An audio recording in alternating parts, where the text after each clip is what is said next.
Assalamualaikum warahmatullahi wabarakatuh.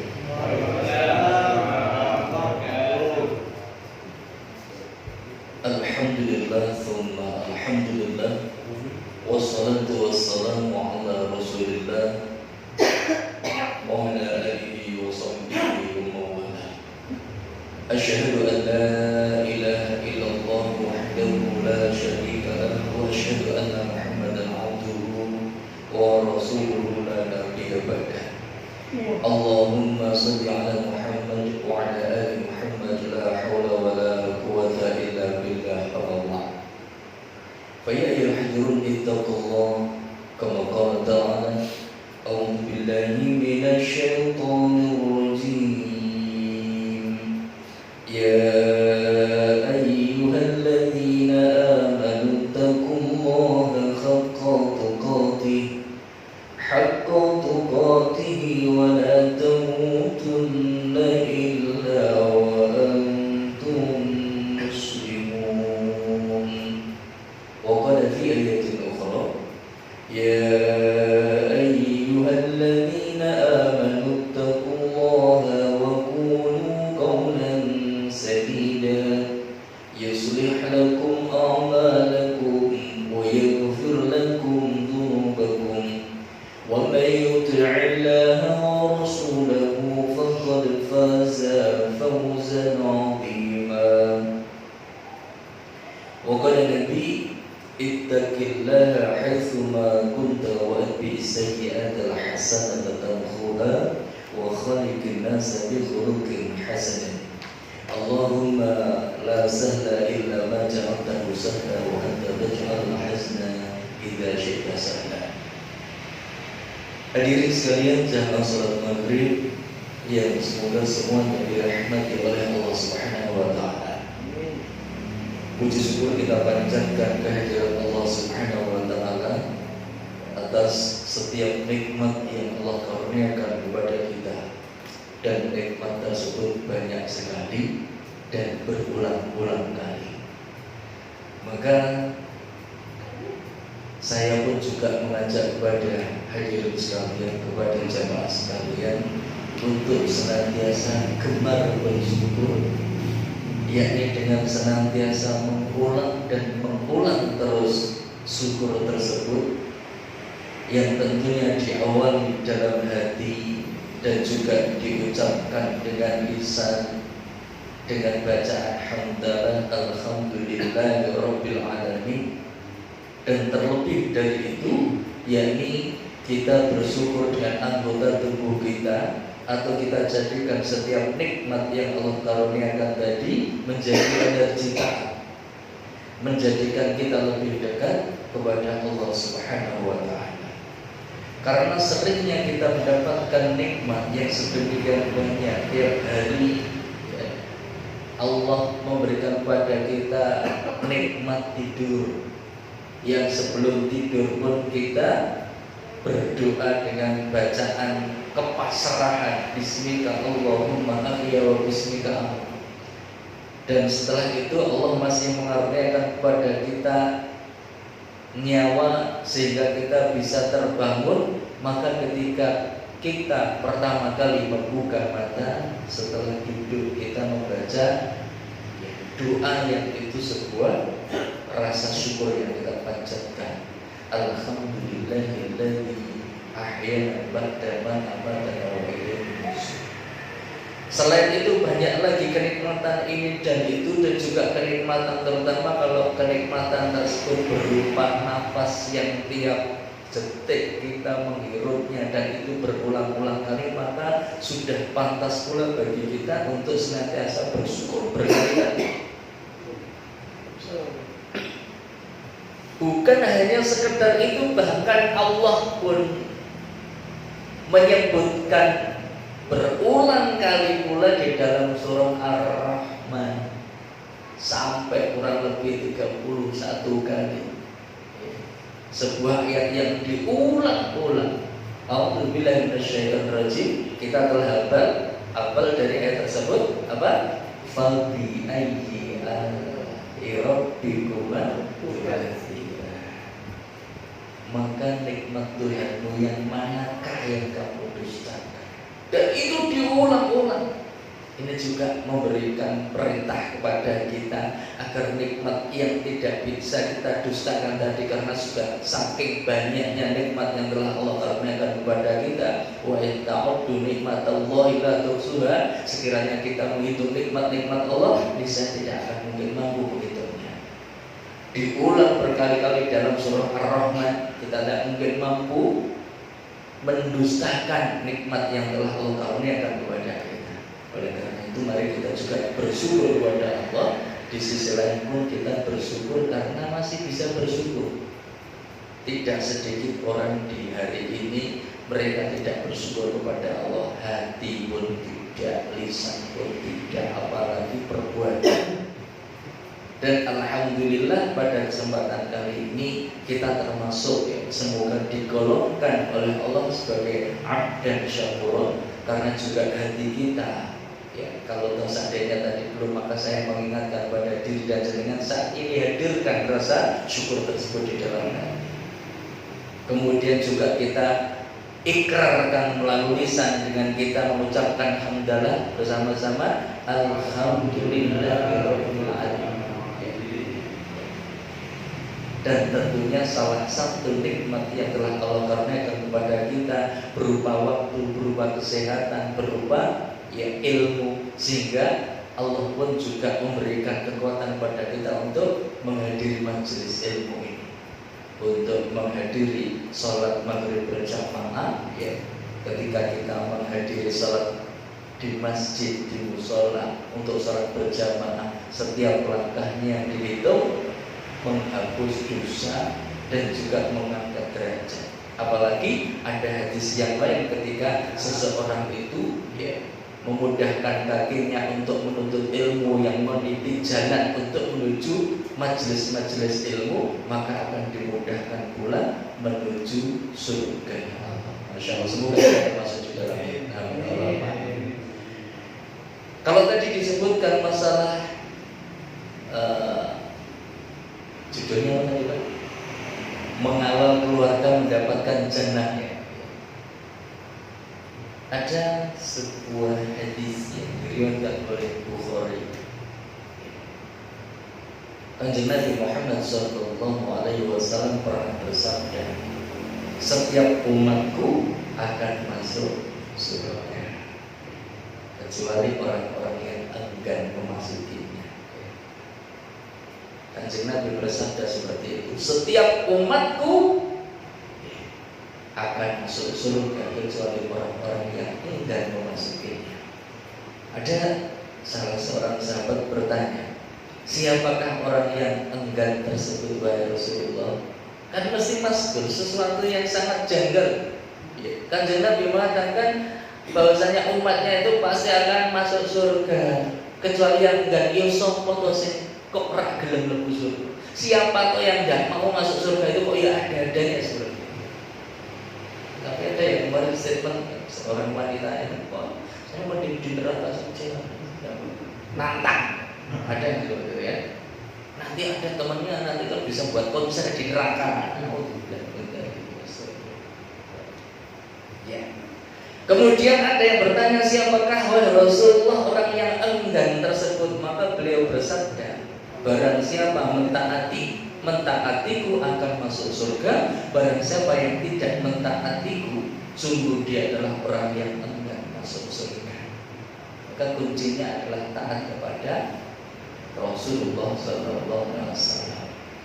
Sekarang ini kita berada di bulan Rabiul Akhir. Kalau beberapa waktu yang lalu di Rabiul Awal itu marak memperingati Maulid Nabi. Walaupun sekarang pun juga masih banyak umat Islam yang memperingati itu, adalah terlebih ketika kita mengenang momen kelahiran Nabi, maka sebuah ayat yang disampaikan oleh Allah di dalam surah Al-Imran ayat ke-31, A'udzu billahi minasyaitonir rajim. Qul in kuntum tuhibbunallah wattabi'uni yuhibbukumullah wa yaghfir lakum dzunubakum wallahu ghafurur rahim. Kul, katakanlah wahai Muhammad, kalimat ini disampaikan oleh Allah kepada Kanjeng Nabi Muhammad agar Kanjeng Nabi Muhammad itu menyampaikan kepada umatnya, in kuntum tuhibbunallah, ya, jika kalian itu mencintai Allah, apa yang harus dilakukan? Fattabi'uni, maka ikutilah aku. Kata Kanjeng Nabi pada umatnya seperti itu. Kalau sudah seperti itu mengikuti Kanjeng Nabi, maka yuhibbukumullah, Allah akan mencintai kalian. Wa yaghfir lakum dzunubakum, dan juga akan mengampuni dosa-dosa kalian. Allahu ghafurur rahim, dan Allah itu Maha Pengampun lagi Maha Penyayang. Masya Allah, ada jalannya. Kalau di dalam ayat yang lain Kanjeng Nabi mengatakan bahwasanya Allah berfirman di dalam surah Al-Ahzab ayat 21, maka di situ dijelaskan laqad kana lakum fi rasulillahi uswatun hasanah. Sungguh telah ada pada diri Rasulullah sallallahu alaihi wasallam suri teladan yang baik. Jadi tugas kita mencontoh bagaimana Nabi itu. Kalau di dalam surah Ali Imran ayat 31 tadi ditafsiri oleh salah seorang mufassir bernama Ibnu Katsir, Imam Ibnu Katsir, beliau mengatakan menafsiri ayat 31 ayat dari surah Ali Imran tadi. Ayat yang mulia ini, yakni surah Ali Imran 31, ini merupakan hakim, merupakan pemutus perkara bagi orang-orang yang mengaku cinta kepada Allah, akan tetapi dia tidak mau mengikuti apa-apa yang dibawa oleh Kanjeng Nabi, tidak mau mengikuti jalan atau sunnah-sunnah dari Rasulullah SAW, maka pengakuan cinta kepada Allah tadi itu sekedar pengakuan dusta dalam masalah ini, sampai dia benar-benar mengikuti apa-apa yang datang dari Nabi SAW, baik perkataannya, perbuatannya, atau dalam segala keadaannya. Demikian Imam Ibnu Katsir menafsiri ayat 31 ayat dalam surah Ali Imran tersebut. Dan berkaitan dengan surah Al-Ahzab ayat yang ke-21 tadi, akan kita mengikuti bagaimana Rasulullah, ya, baik cara ibadahnya, perilakunya, perkataannya, kecuali terhadap hal-hal yang dikhususkan itu kita tidak boleh mengikuti, ya. Apa kira-kira yang dikhususkan untuk Nabi yang tidak boleh kita ikuti, ya? Nikahnya lebih dari 4, ya. Kalau kita jamu siji, ada batasan sampai 4 mungkin siji. Itu ya kita boleh sampai 4 boleh, tetapi tidak boleh lebih dari itu. Kanjeng Nabi lebih dari itu aja. Sholat malam tahajud itu kalau bagi Kanjeng Nabi wajib, tapi kalau bagi kita sih, dan juga beberapa hal lain yang memang dikhususkan Kanjeng Nabi saja, tidak untuk dilakukan oleh umatnya. Tapi selebihnya apa yang dibawa oleh Nabi, maka kita mencontohnya, ya, sebagai bentuk kecintaan tadi. Perilakunya, kalau memperlakukan tetangga seperti apa, memperlakukan keluarga seperti apa, memperlakukan tamu seperti apa, bagaimana akhlaknya, ya. Makanya ketika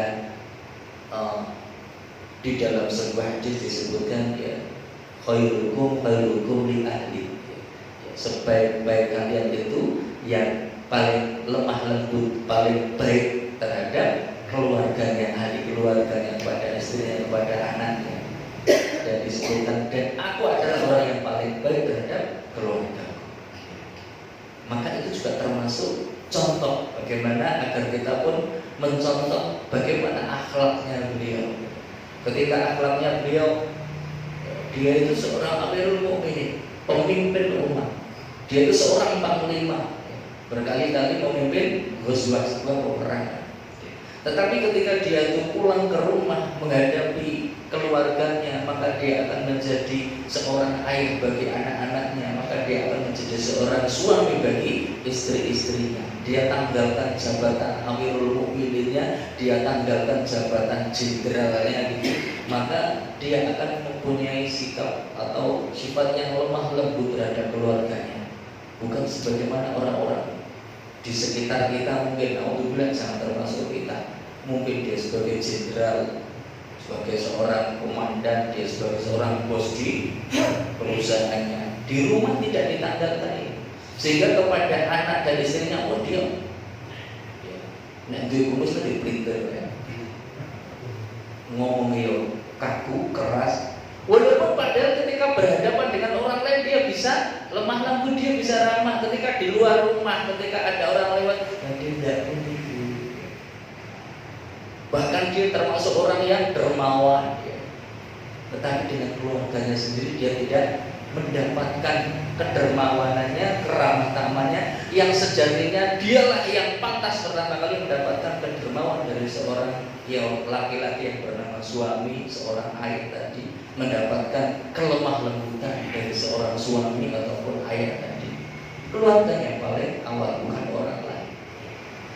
Maka dari itu tadi, kita kalau seandainya tadi kembali kepada sebuah hadis bahwa setiap umatku pasti akan masuk surga. Nah, kita harus mengawal ini, termasuk keluarga kita, agar kita itu tidak pergi ke surga sendirian. Karena kita ada di rumah, di keluarga kita, di dunia pengennya bersama-sama. Nek, pas lagi ngantenan biasanya disebutkan ya, semoga menjadi pasangan sampai kakek-kakek, ninen-ninen. Enggak berarti nek wis cuma wis sampai kakek-kakek, ninen-ninen itu ya nek wis tua sampai tua mentok. Enggak, itu kurang. Kalau kita sampai ke jannah, sampai ke surga, itu yang kita harapkan. Maka ketika kita bertemu dengan keluarga kita, yang mungkin kita mencoba, memang ini bukan perkara yang mudah. Karena kan pernah saya sampaikan tentang perkara untuk masuk surga itu bukan perkara yang mudah, karena diliputi hal-hal yang menyusahkan hati. Ya. Ketika diciptakan surga itu kan, ya, Allah Subhanahu Wa Taala menyampaikan kepada malaikat Jibril setelah diciptakan surga. Jibril mengatakan, oh, demi keagunganmu, kebesaranmu ya Allah, semua orang pasti akan masuk surga.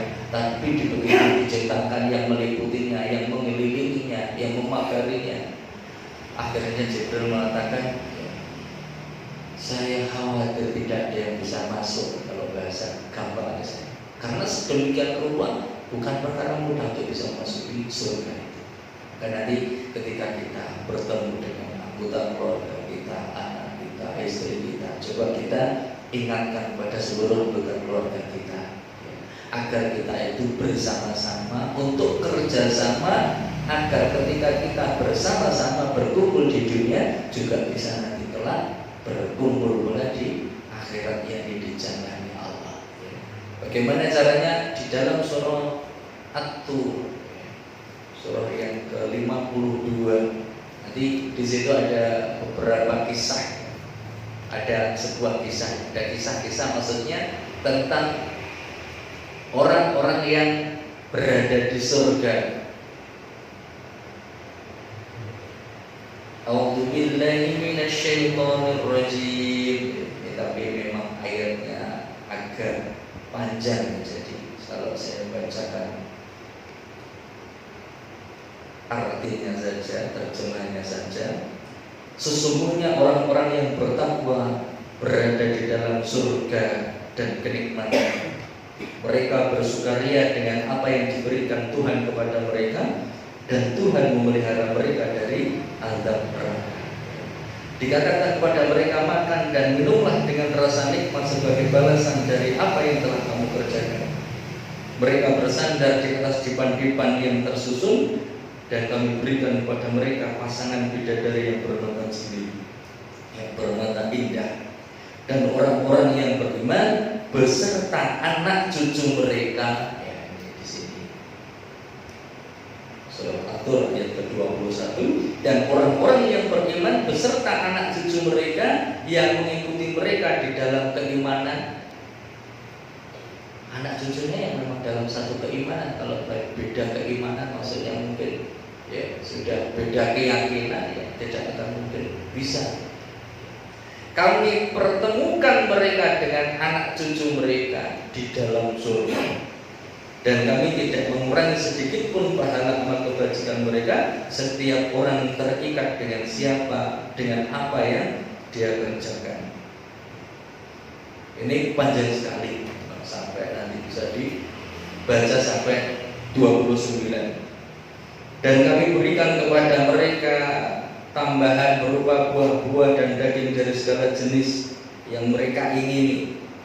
Di dalam surga itu mereka saling mengulurkan gelas yang isinya tidak menimbulkan ucapan-ucapan yang tidak berfaedah apapun perbuatan dosa. Dan di sekitar mereka ada anak-anak muda yang berkeliling untuk melayani mereka, seakan-akan mereka itu mutiara yang tersimpan. Dan sebagian mereka berhadap-hadapan antara satu dengan yang lainnya, bertegur sapa, jadi bercengkrama di mereka itu. Mereka berkata, sesungguhnya kami dahulu sewaktu berada di tengah-tengah keluarga kami, mereka takut akan azab, maka mereka karuniakan kepada kami untuk memelihara kami dari azab mereka, dari azab neraka. Sesungguhnya kami menyembahnya sejak dahulu, dialah yang maha melimpahkan kebaikan dan maha penyayang. Maka peringatkanlah mereka. Jadi pada akhir kalimatnya itu berarti memang agar mereka itu dari awal dari surga, sehingga dia tetap bisa bersama-sama sampai ke jannahnya Allah di akhirat kelak. Mereka saling memberi peringatan, yakni mereka saling memberikan peringatan. Kami masuk surga karena dahulu di dunia keluarga kami saling mengingatkan satu sama lainnya tentang siksa pedih neraka tadi. Jadi butuh visi rumah tangga yang beriman itu bagaimana agar terpeliharanya anggota keluarga tadi dari api neraka. Nanti kita bisa buka di dalam surah At-Tahrim. Surah At-Tahrim ayat yang ke-6. A'udzu billahi minasyaitonir rajim.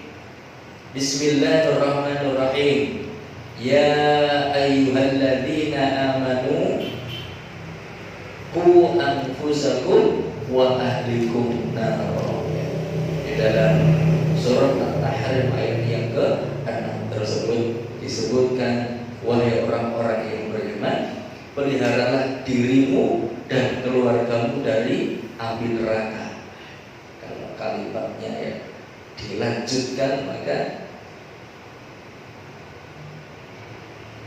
waquduhan nas wal hijaru 'alaiha malaikatun ghiladun syidadun la ya'sunallaha ma amaruhum wa yaf'aluna ma yu'marun.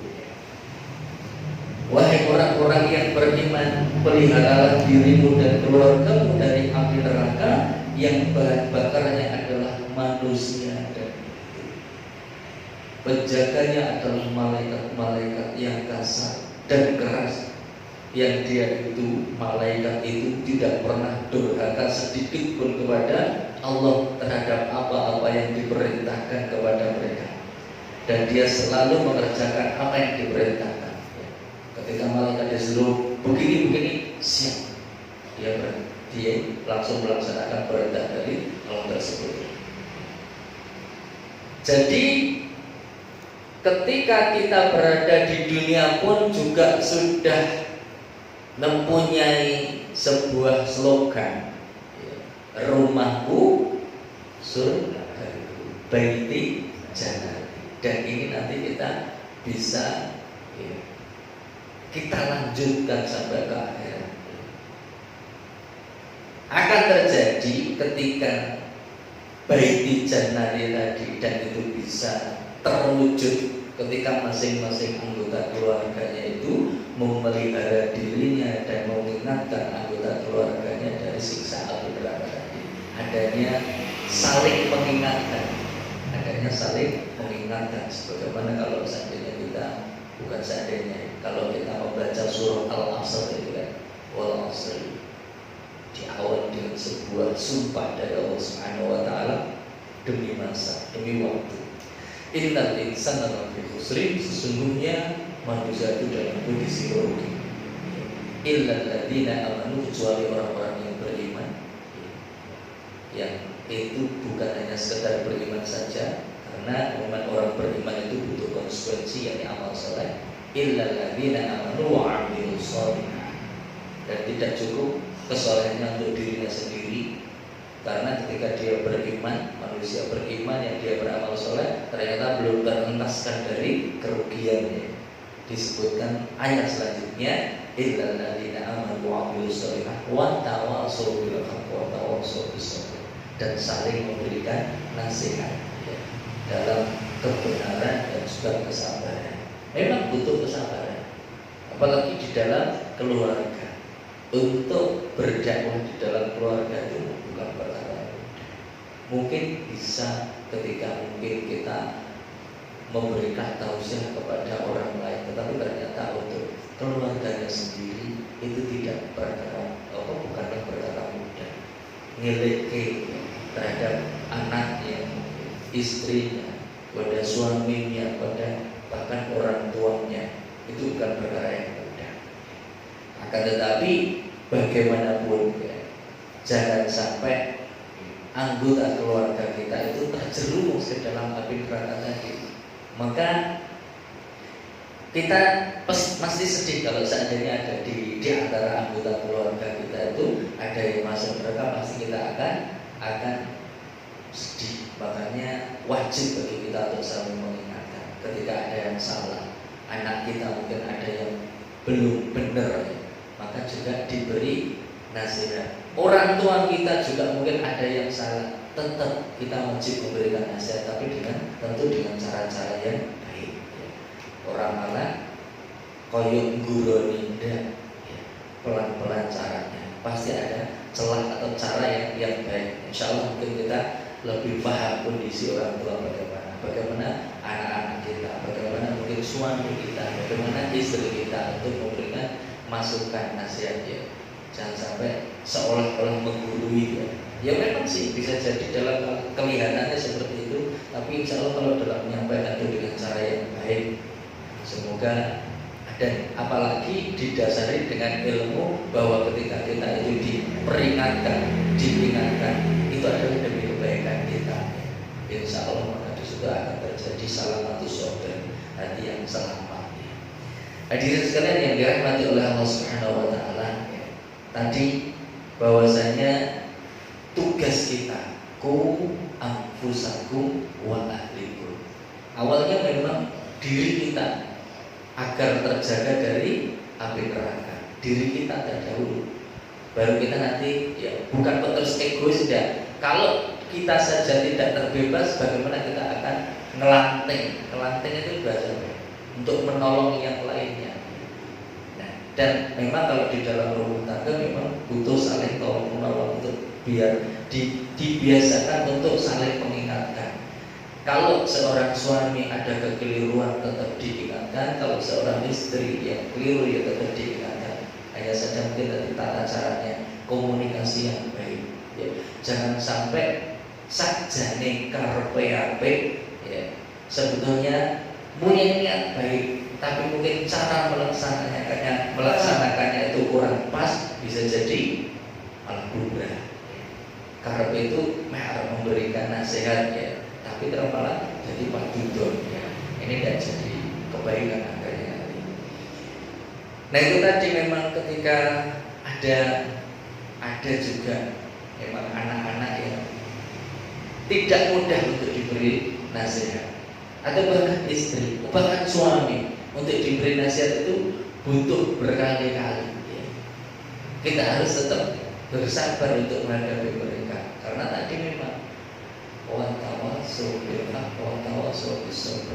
ketika kita menyampaikan tausiah terhadap kebenaran, nanti di situ kan akan dapatkan feedback ya. feedbacknya nanti adalah kebaik dalam artian diterima dengan baik atau mungkin tidak. Nah, di situ nanti butuh kesabaran setelahnya. Hadirin sekalian yang dirahmati oleh Allah Subhanahu wa taala, memang kewajiban kita untuk mengingatkan tentang fadzakir inna tanfa'atil dzikra. Fadzakir inna fa'atil dzikra. Kalau di dalam surah Al-A'la ayat yang ke-9 itu. Oleh sebab itu berikanlah peringatan, karena peringatan itu bermanfaat. Fadzakir inna fa'atil dzikra. Kalau di dalam surah Al-Ghasyiyah, fadzakir innama anta mudzakir, ya. Maka berilah peringatan karena sesungguhnya engkau Muhammad hanyalah pemberi peringatan. Kita pun juga hanya bisa memberi peringatan tentang masalah hidayah nanti seperti apa Allah. Kita mungkin bisa jadi dengan wasilah kita memberikan peringatan, Allah memberikan hidayah, ya, memudahkan ya untuk turunnya hidayah itu kepada anggota keluarga kita, kepada orang tua kita, kepada anak kita, istri kita, suami kita, ya. Tetap perintah Allah adalah agar kita memberikan peringatan tadi, tapi dengan cara mau'izah hasanah. Atau juga di dalam surah Al-Dzariyat ayat 55 juga disebutkan wa dzakir fa inna dzikra tanfa'ul mu'minin. Dan tetaplah memberi peringatan karena sesungguhnya peringatan itu bermanfaat bagi orang-orang mukmin. Terus untuk senantiasa mengajak keluarga ini bagaimana tetap jalan di rel yang lurus, menggunakan pedoman yang benar, sebagaimana yang disabdakan Nabi taraktu fikum amrayni inta masaktu bima lan tadillu abada. Aku tinggalkan kepada kalian dua perkara, niscaya kalian tidak akan tersesat selama-lamanya, tidak akan tersesat selama-lamanya manakala memegang teguh dua perkara tersebut. Kitab Allah, Al-Quran, Sunnah tidak sunnah Rasulullah SAW. Itu kita saling mengingatkan. Kita sendiri juga memberi peringatan pada diri sendiri, karena nanti namanya watawasau bil haq, kan namanya saling. Bisa jadi saat ini yang saya sedang duduk di sini memberikan tausiah, iya, tapi suatu saat ganti saya mendapatkan nasihat. Suatu saat suaminya memberikan nasihat kepada istrinya, di saat yang lain gantian istrinya memberikan nasihat kepada suaminya. Walaupun mungkin kadang nasihat itu dalam bentuk candaan, tetapi kalau bagi yang peka, oh ini ternyata sentilan ya, anaknya, orang tuanya, maka nanti di situ dibutuhkan saling mengingatkan. Ya. Betapa kita melihat contoh-contoh ya. Memang disuruh untuk mengingatkan bagaimana kisahnya Nabi Nuh alaihissalam yang dia tidak pernah bosan mengingatkan anaknya yang tersesat. Bahkan dia terus sampai mendoakan anaknya yang bernama siapa? Kan'an. Ya. Akhirnya ya karena sudah berusaha, dan itu memang menjadi tugasnya untuk memberikan peringatan, tetapi Allah memberikan takdir yang lain. Kan'an ditenggelamkan oleh Allah Subhanahu wa taala. Dan tugasnya orang tua, ahli keluarganya tetap memberikan peringatan. Atau juga bagaimana kisahnya Nabi Lut alaihissalam yang juga tidak pernah berhenti memberikan peringatan kepada istrinya yang membangkang, ya, sampai akhirnya istrinya sendiri pun juga dibinasakan bersama kaum Sodom. Jadi untuk senantiasa memberikan peringatan ini, karena juga disebutkan di dalam Al-Quran itu kuntum khairu qaumin ukhrijat linnas ta'muruna bil ma'ruf wa tanhauna 'anil munkar. Kita itu sebaik-baik umat ya, yang tugasnya adalah amar ma'ruf nahi munkar ya. Ada yang mengatakan, lah gue belum bisa melakukan kabeh, masa aku menyuruh kebaikan, saya padahal belum bisa melakukan sebuah kebaikan. Atau saya juga belum bisa meninggalkan keburukan-keburukan, masa saya mencegah orang lain berbuat buruk. Kadang ada yang minder seperti ini. Ini pernah terjadi adalah ketika pada zaman Nabi, hadis yang diriwayatkan dari Anas radhiyallahu anhu. Ada salah seorang sahabat yang bertanya kepada Kanjeng Nabi, "Wahai Rasulullah, saya tidak akan memberikan orang lain itu amar ma'ruf. Saya tidak akan menyuruh orang lain itu berbuat ma'ruf sebelum saya bisa melakukan seluruh kemakruhan. Dan saya juga tidak akan melarang orang lain dari berbuat mungkar sebelum saya bisa meninggalkan seluruh kemungkaran." Tapi apa kata Kanjeng Nabi? Tidak. Suruhlah orang lain untuk berbuat ma'ruf meskipun kamu belum bisa melakukan seluruh kemakrufan itu. Suruhlah orang lain itu berbuat kebaikan walaupun kamu belum bisa melakukan seluruh kebaikan tersebut. Dan cegahlah orang lain dari berbuat kemungkaran. Cegahlah orang lain dari berbuat kemungkaran walaupun kamu belum bisa meninggalkan seluruh kemungkaran tersebut. Jadi tetap kewajiban bagi kita untuk beramar ma'ruf nahi mungkar.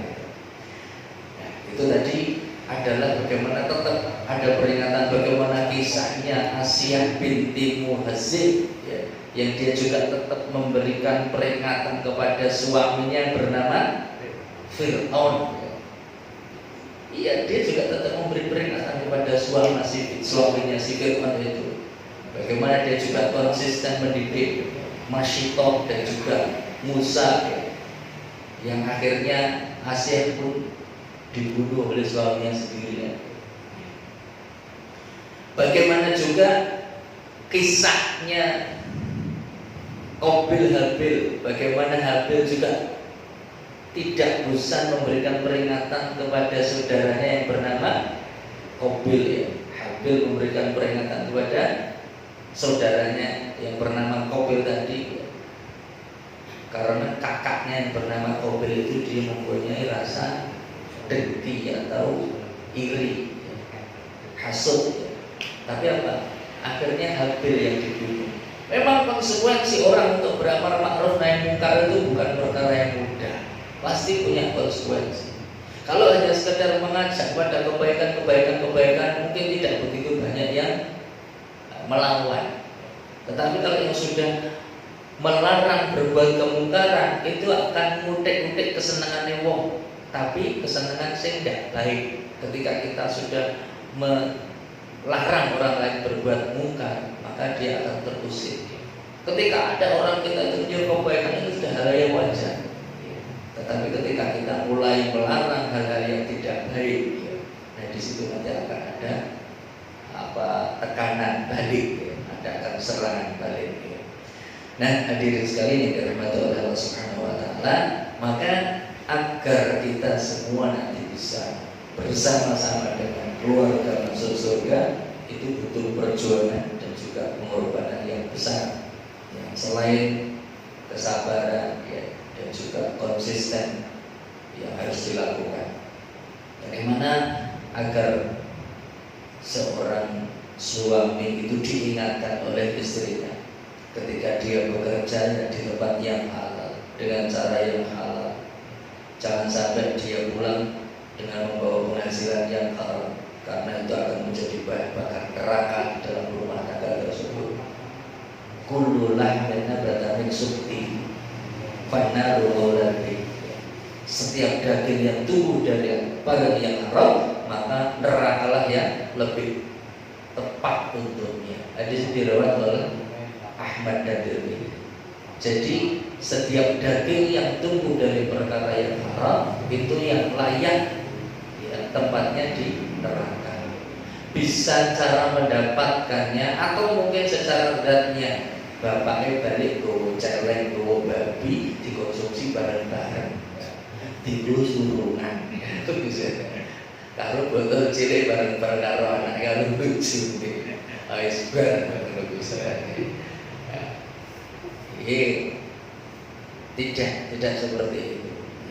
Atau mungkin cara mendapatkannya di tempat kerjanya, atau mungkin caranya dengan menipu, atau mungkin korupsi, itu juga termasuk perkara-perkara yang haram.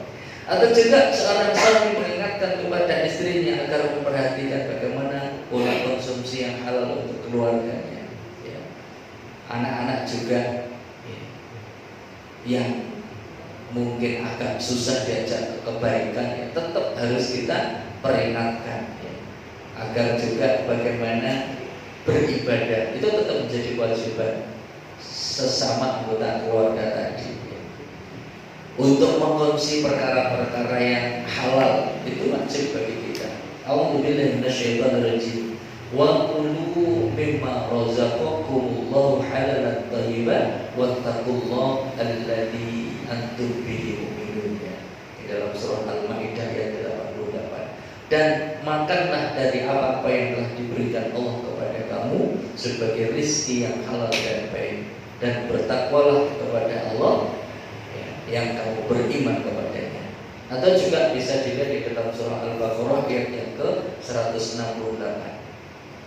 Ya ayuhan nas kulu mimma fil ardi halalan thayyiban wa la tattabi'u khutuwati syaitan innahu lakum aduwwun mubin. Wahai manusia, ini umum kepada manusia, makanlah dari perkara-perkara yang halal, makanan yang halal dan baik, halalan thayyiban ya, yang terdapat di bumi. Wa la tattabi'u khutuwati syaitan, dan janganlah mengikuti langkah-langkah setan. Innahu sesungguhnya setan itu lakum bagi mu'aduwwun mubin, musuh yang nyata.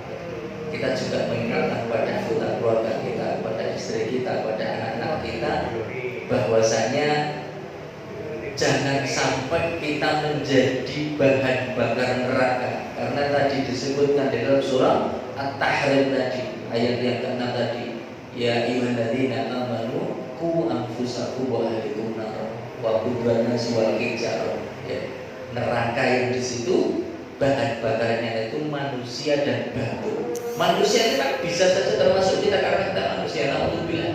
Makanya kita sering untuk berdoa, kita tetap mengingatkan terus pada anak-anak kita agar kita nanti bukan hanya sekedar di dunia tetapi di akhirat kita bertemu di jalannya Allah.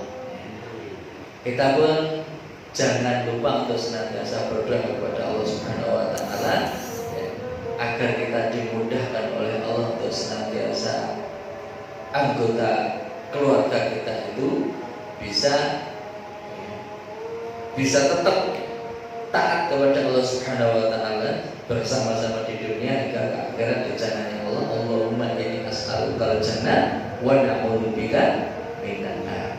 Itu doa kita biasanya. Ya Allah, kami menginginkan jannah ya Allah, dan aku berlindung diri kepadamu dari neraka. Ini yang bisa saya sampaikan pada kesempatan kali ini.